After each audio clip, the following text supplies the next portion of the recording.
There's an architectural term for the wedge-shaped stone at the top of an arch, the one that holds every other stone in place. Remove it, and the whole structure falls. Pennsylvania has been called the Keystone State since 1802. Most people treat that as a history lesson. It's actually still a geographic fact. Pennsylvania is the 5th largest economy in the United States. It produces almost a fifth of the country's natural gas. A single stretch of highway in its eastern interior puts a truck within one day of 40% of the American population. Philadelphia is one of the oldest and largest financial centers on the continent. Pittsburgh rebuilt itself from industrial collapse into one of the leading robotics and AI research hubs in the world. This state has been the keystone of the American economy for 250 years. The geography is why, and it hasn't changed. Pennsylvania earned its nickname in 1802. In the political imagination of the early republic, it was the state holding the country together, geographically centered among the original colonies, home to both the Declaration of Independence and the Constitution. That political meaning is the surface reading. The geographic meaning is older and more durable. Pennsylvania sits at the exact point where the Atlantic coastal plain runs out and the Appalachian Mountains begin. Every trade route moving between the eastern seaboard and the American interior had to reckon with Pennsylvania first. The few gaps through the mountains were precious. Pennsylvania held most of them. The mountain system cutting through the state isn't especially high. Most peaks barely cross 3,000 feet, but height wasn't the problem. Movement was. The ridges run diagonally from northeast to southwest, creating a chain of barriers that made east-west movement painfully slow for most of American history. Wagons struggled to cross them. Canals had to route around them at enormous cost. Railroads had to carve through at tremendous expense. The mountains didn't stop movement entirely. They slowed it, directed it, and forced every industry crossing Pennsylvania to pay a price. That's the geographic fact underneath the nickname. The keystone doesn't just sit at the center of the arch. It sits at the point where all the pressure converges, and Pennsylvania absorbed pressure from both sides for 250 years. The east faced the Atlantic. What it built there had a 200-year head start. Philadelphia was the largest city in colonial America. Bigger than New York, bigger than Boston. The reason was geography. The Delaware River gave Philadelphia direct deep-water access to the Atlantic. Its position on the coast put it within reach of the Caribbean trade routes that powered much of the colonial economy. When merchant ships from Europe arrived looking for a natural port connected to the interior, Philadelphia was the answer. That head start built on itself. Finance, shipping, publishing, manufacturing. Each generation inherited the infrastructure the previous one had already concentrated there. By the time the Revolution ended, Philadelphia had an economic lead that New York would spend the next century overtaking. Most people think of Philadelphia as a city that peaked in the 18th century. The Atlantic machine it sits on never stopped. Today, cargo still moves up the Delaware River into one of the largest port systems on the East Coast. Refrigerated ships carrying fruit, meat, and pharmaceuticals dock at terminals built into the same geographic corridor that made Philadelphia important before the United States even existed. The industries changed, the structural position didn't. The Philadelphia metro area is still one of the largest economic centers in the country. Comcast is headquartered there. The University of Pennsylvania health system is one of the largest employers in the state. Philadelphia's financial sector manages hundreds of billions in assets, a direct inheritance from the city that once housed the first bank of the United States. Philadelphia's modern economy looks nothing like its colonial one, but the logic underneath it is almost identical.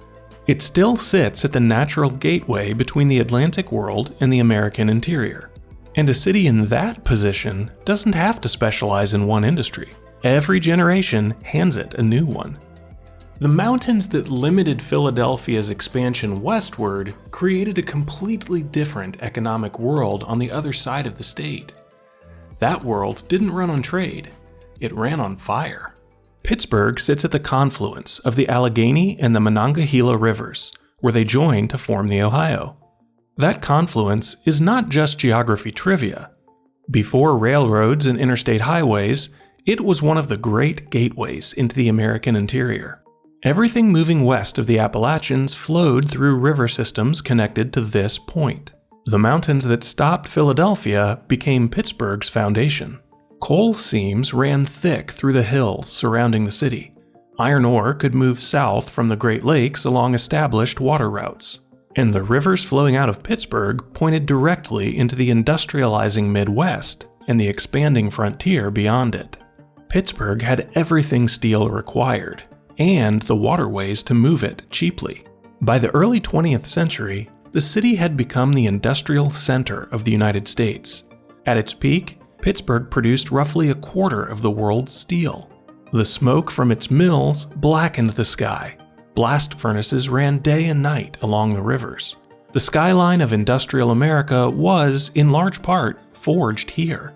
U.S. Steel was founded in Pittsburgh in 1901, the first billion-dollar corporation in American history.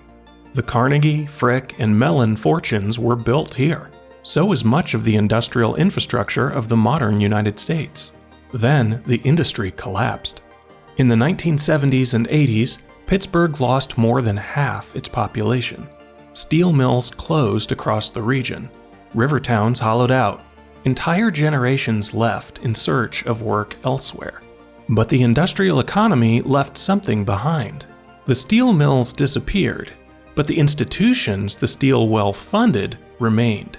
Carnegie Mellon, the University of Pittsburgh, research hospitals, engineering programs, laboratories built with industrial money that outlasted the industrial era itself.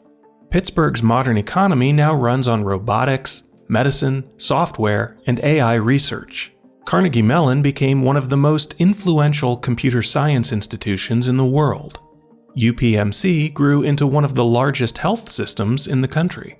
None of that replaced the old geography. It emerged from it. The same rivers and mountains that built the steel economy had, over generations, concentrated the wealth and institutions that allowed Pittsburgh to survive after steel collapsed. But the mountains between Pittsburgh and Philadelphia didn't just separate two economies. They created a third one, sitting on something neither city expected. The Appalachian ridges that separated Philadelphia from Pittsburgh also isolated the vast stretch of Pennsylvania between them. For most of American history, central Pennsylvania developed slowly and unevenly.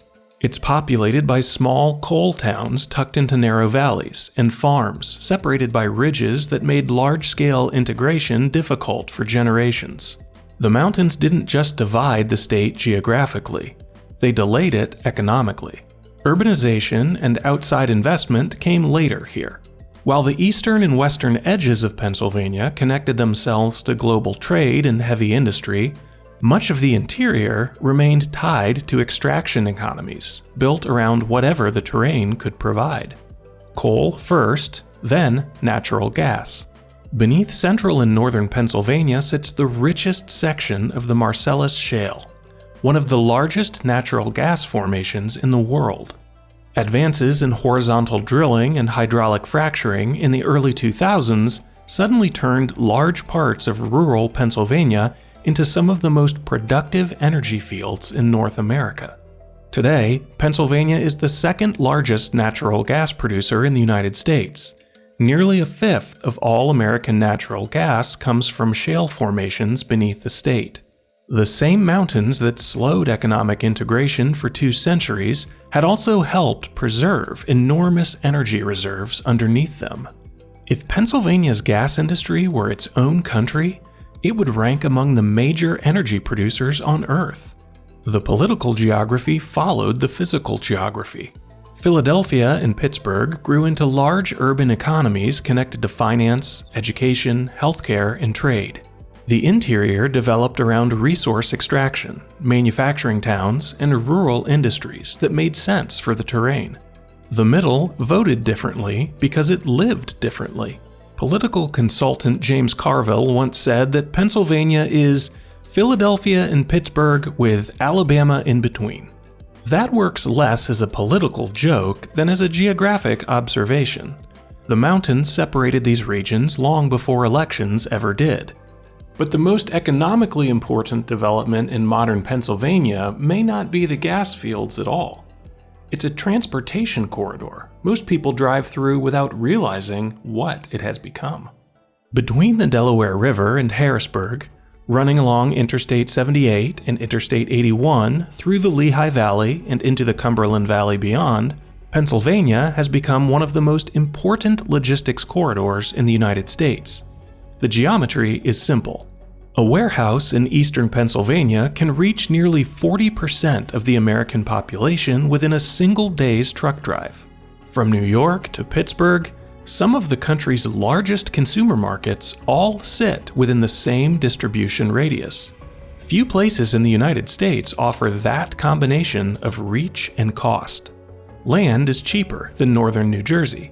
Labor costs less than New York. Interstate corridors connect directly into both the Northeast and the interior Midwest. And the ports of Newark, Elizabeth, and Philadelphia sit close enough to feed the system continuously. Modern logistics networks converged on Pennsylvania because the geography made it efficient to do so. Over the last 2 decades, the Lehigh Valley became one of the fastest-growing warehousing regions in America. Millions of square feet of distribution space spread across former industrial land and farmland. Amazon, FedEx, UPS, Walmart, and nearly every major logistics operator built infrastructure here at enormous scale. To most drivers passing through, the corridor just looks like warehouses and truck stops. What they're actually looking at is a critical transfer point in the modern American economy. Containers arriving at East Coast ports are increasingly distributed inland through Pennsylvania before their contents ever reach stores across the eastern half of the country.